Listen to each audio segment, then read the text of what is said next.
All right, you guys, we are back. We are back. And we are on the breastfeeding part. Technical difficulties, but that's not going to stop anything. So we talked through the sore nipple portion and how you can utilize cream to help with that or ice packs.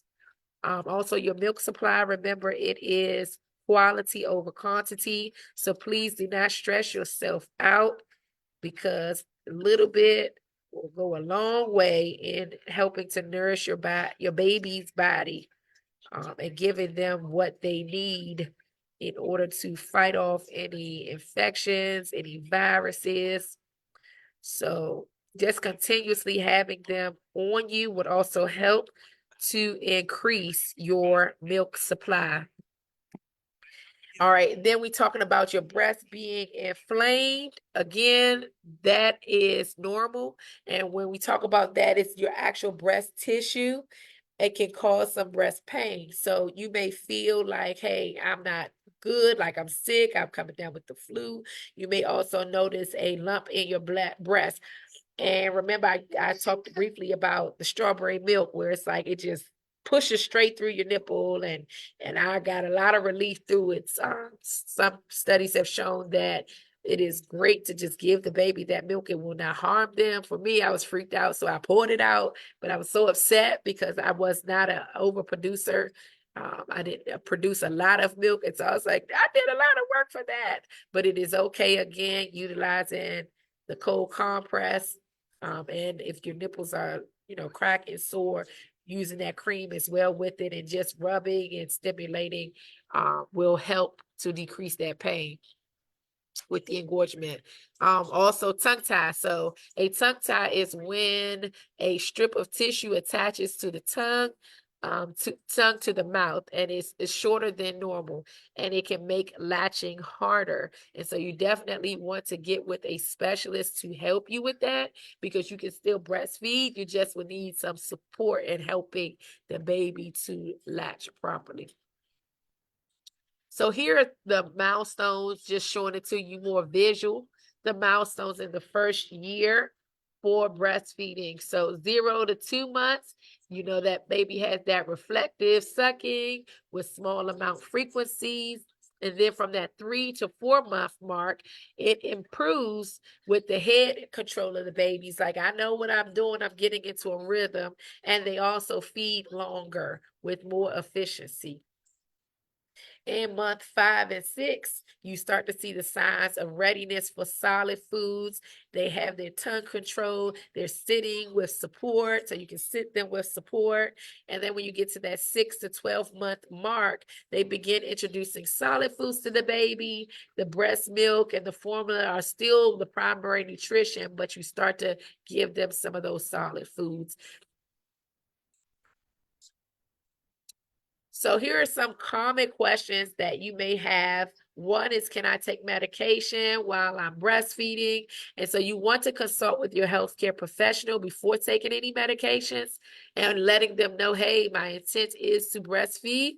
And so looking at all the prescriptions that you have, I know that for me with my rheumatoid, there were certain medicines I could not take until after the baby, and then medicine that I could not take and breastfeed. And so you want to really talk it through with all of your doctors, your medical team, and providers. So that's an extension of your OB. So for me, my rheumatoid doctor, I would need to talk to them and say, hey, this is what I'm doing. Are those medicines safe for me to breastfeed and take them? If not, what are some alternatives? Can I get pregnant while I'm breastfeeding? You can still become pregnant while you're breastfeeding. So make sure that you're using contraception, or just know you can get pregnant while you're breastfeeding. If you do not want to conceive, you got to figure that thing out, sis.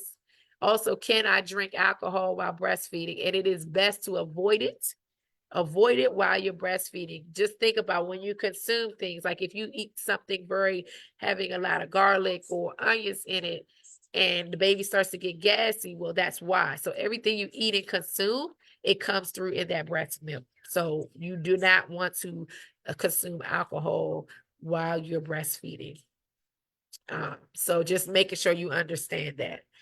How long should I breastfeed for? Well, Breastfeeding is definitely your personal experience, your personal journey. It's completely up to you.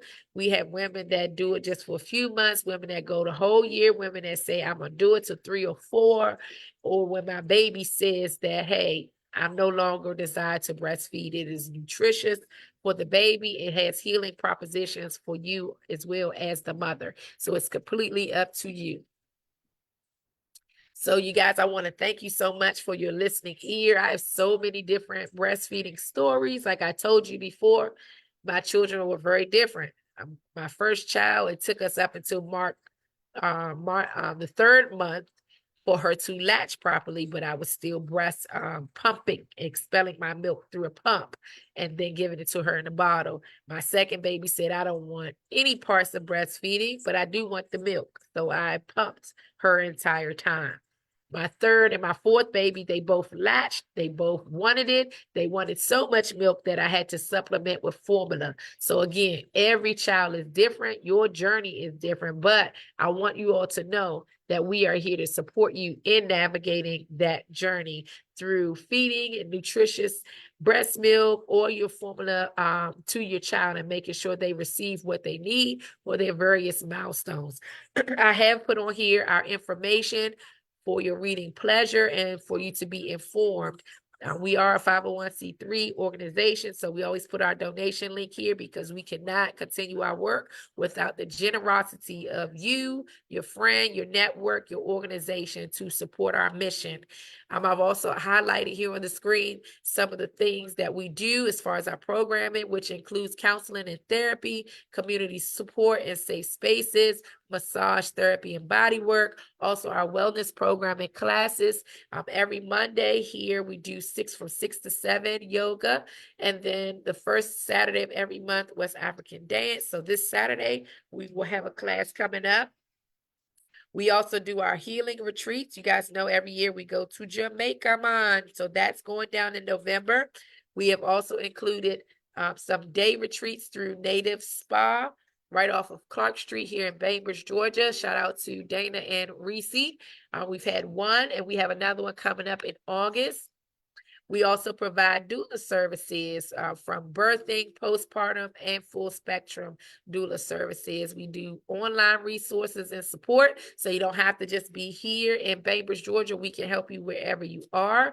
We provide yoni steaming, which is a holistic treatment for reproductive health, promoting relaxation, helping with your emotional healing, your menstrual health, all of those things that we go through from puberty all the way to postpartum support. And we do have our food program where we provide food on the 2nd and 4th Friday of the month. And we also provide nutrition classes. I want to thank you all for your listening ear. You all have a great day. Love you.